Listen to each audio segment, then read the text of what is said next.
आपकी स्क्रीन पर क्वेश्चन है, एक बार इसे पढ़ती है। इसमें क्या है, the bob of a simple pendulum is imparted with the velocity of 5 metre पर सेकंड। तो वी दिया है आपको 5 मीटर पर सेकंड।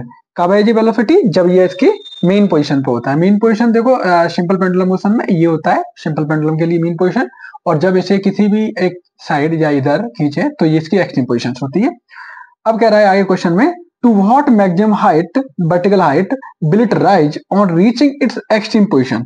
एच हमें निकालना है, और कह रहा है कि जब इसकी 60% एनर्जी है वो एयर के फ्रिक्शन को ओवर करने में लॉस हो जाए, यानी एनर्जी लॉस्ट ये आपका 60% है।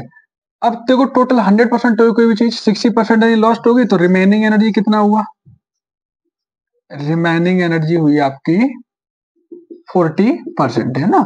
एनर्जी लॉस कहीं नहीं होती है, बस एक चीज है वो दूसरे में कन्वर्ट हो जाएगी। जैसे ये सिंपल पेंडुलम जब मूवमेंट कर रहा होगा, मोशन कर रहा होगा, तो धीमे धीमे वो रुकता जाता है, यानी इसकी काइनेटिक एनर्जी है वो पोटेंशियल एनर्जी में चेंज होती रहती है। अब इसमें क्या है कि देखते हैं कितना काइनेटिक एनर्जी बची, k is equal to 1/2 mv², half M V square होता है। इसका 40% है, 60% लॉस हो गया, कितना बचा 40%।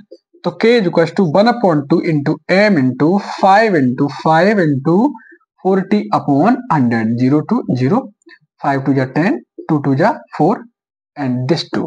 तो ये हमारा आ गया आपका 5m। अब ये काइनेटिक एनर्जी जो 60% लॉस हुई होगी या रिमेनिंग काइनेटिक एनर्जी है वो किस में कन्वर्ट हो गई, किसके बराबर बचेगी, पोटेंशियल एनर्जी के। तो by law of conservation of energy, by the law of conservation of energy, law of conservation of energy देखेंगे तो काइनेटिक एनर्जी अवेलेबल ये बराबर होगी पोटेंशियल एनर्जी की। कितनी काइनेटिक एनर्जी अवेलेबल है, 5 है। पोटेंशियल एनर्जी क्या होती है, एम जी एच। जी की वैल्यू हमें दिया हुआ है क्वेश्चन में 10 मीटर पर सेकेंड स्क्वायर। एम से अभी एम से एम कट गया, तो 5 इज इक्वल टू जी की value 10 into H, H equal to अगर आप डिनोमिनेटर के अकॉर्डिंग लिखना चाहो तो 5/10 1/2, या लिख सकते हैं एच इक्वल टू 0.5 मीटर।